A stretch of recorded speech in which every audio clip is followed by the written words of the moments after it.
Hi, thank you for tuning in today. My name is Heather Geist. I am the Education and Outreach Manager of the Farmington River Watershed Association, and I would like to take a few minutes today to talk about chloride pollution in our waterways. I'd like to talk about the effects of this pollution, a little bit about what's causing it, and some mitigation efforts that are being used to help curb the issue. Here in the United States, the chloride pollution in our waterways is coming from road salts that we use in the wintertime to keep our roads safe for travel. Not until very recently have scientists been noticing that this is becoming an increasing problem for us. Our road salts that we use are very important for public safety. However, they do wash into our waterways from stormwater runoff as well as from snowmelt after the wintertime. This can contaminate our surface waters for a very long time after the salts are applied. This chloride in our waterways can be bad for aquatic life, including plants and animals. This can contaminate our groundwater and drinking water resources, and it can also degrade our infrastructure, such as our concrete and steel.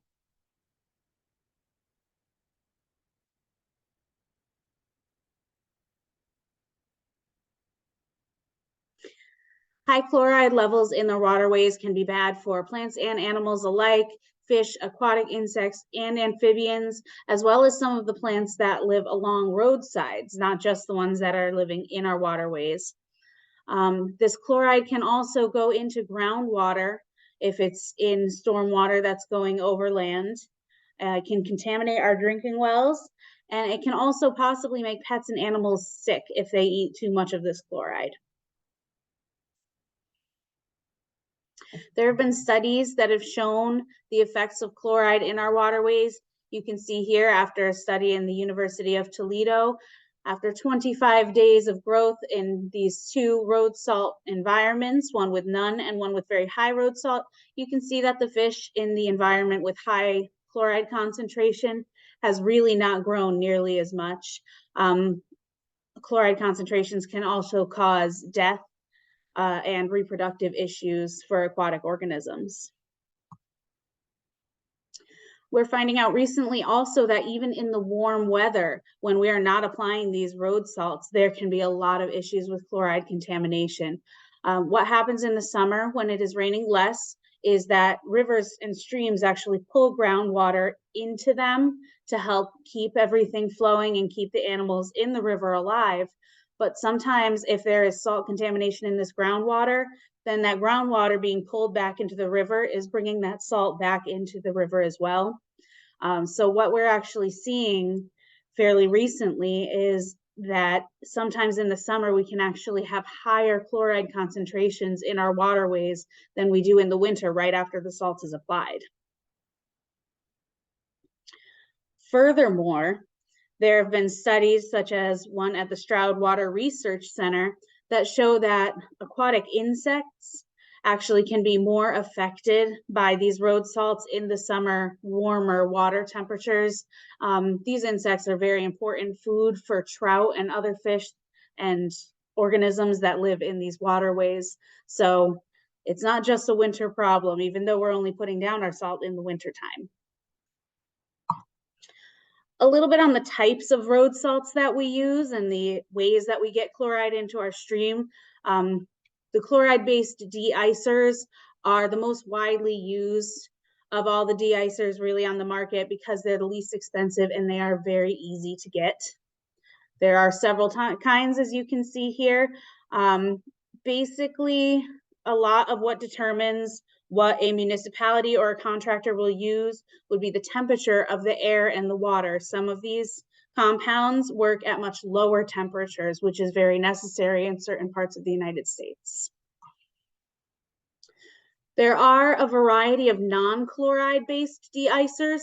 They generally are more expensive and not as readily available, and oftentimes don't work quite as well as the chloride based deicers.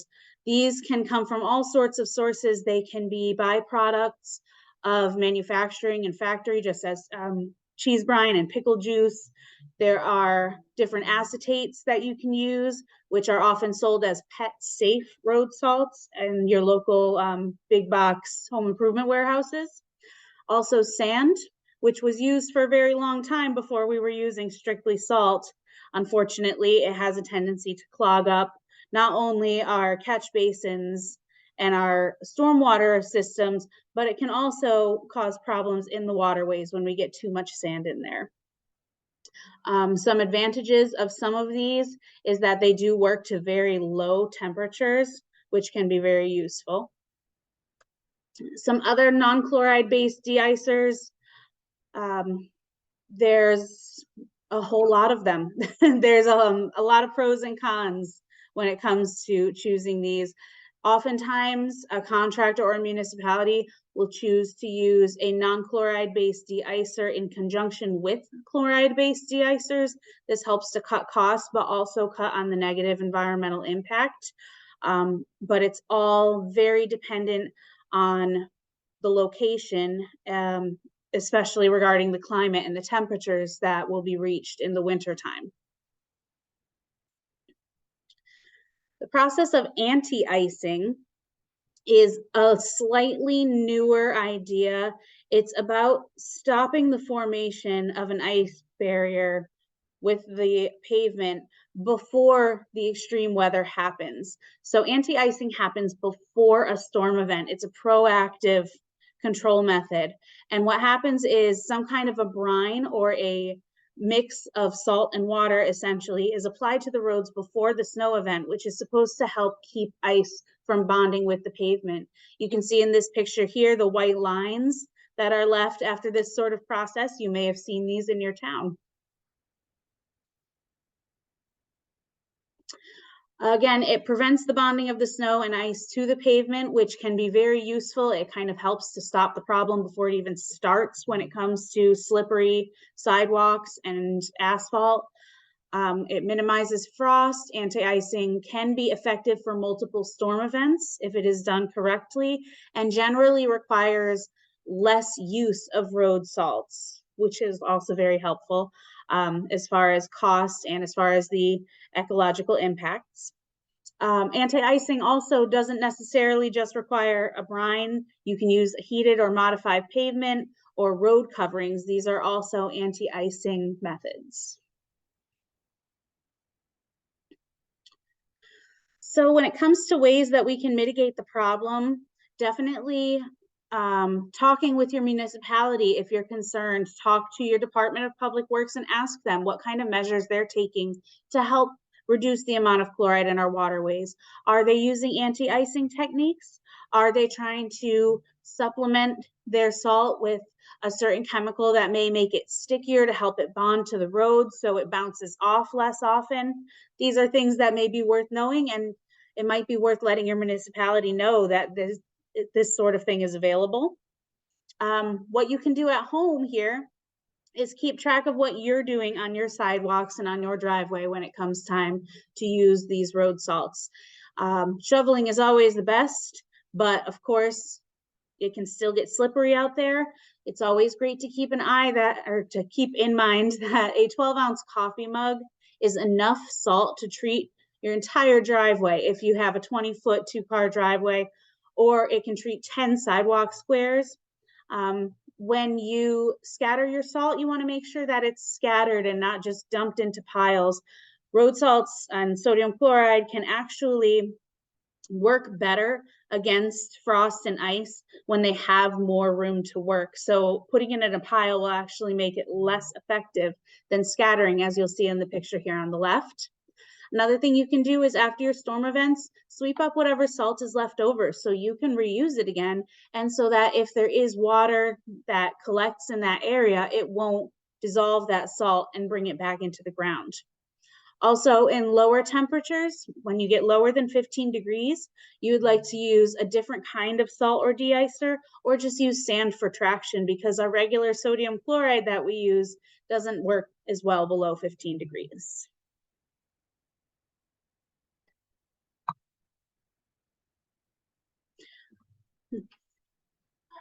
Another way to help out with the salt problem is to actually volunteer. FRWA last year got into the Isaac Walton League of America's Salt Watch program. We are now a partner. And what we do with that is we help monitor chloride in our streams. This is a citizen science volunteer program that helps us understand a lot about how chloride is getting into our waters and what's happening with it. This sort of data is used to help with decision making and to help provide educational tools to municipalities and contractors about smart salt use.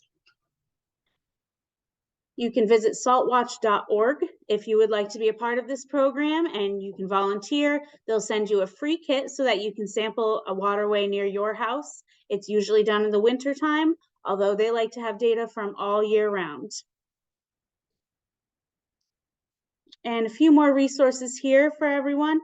This is the Isaac Walton League of America Salt Watch page up here, as well as some other resources that you can find in Minnesota and Wisconsin. Also in the top left corner here, we have the Connecticut Green Snow Pro training. This is offered by UConn's T2 Technical Training Center for municipalities and private salt applicators. There are a lot of ways that you can help calibrate machines or change what you're using as Deicers, or even starting anti-icer programs.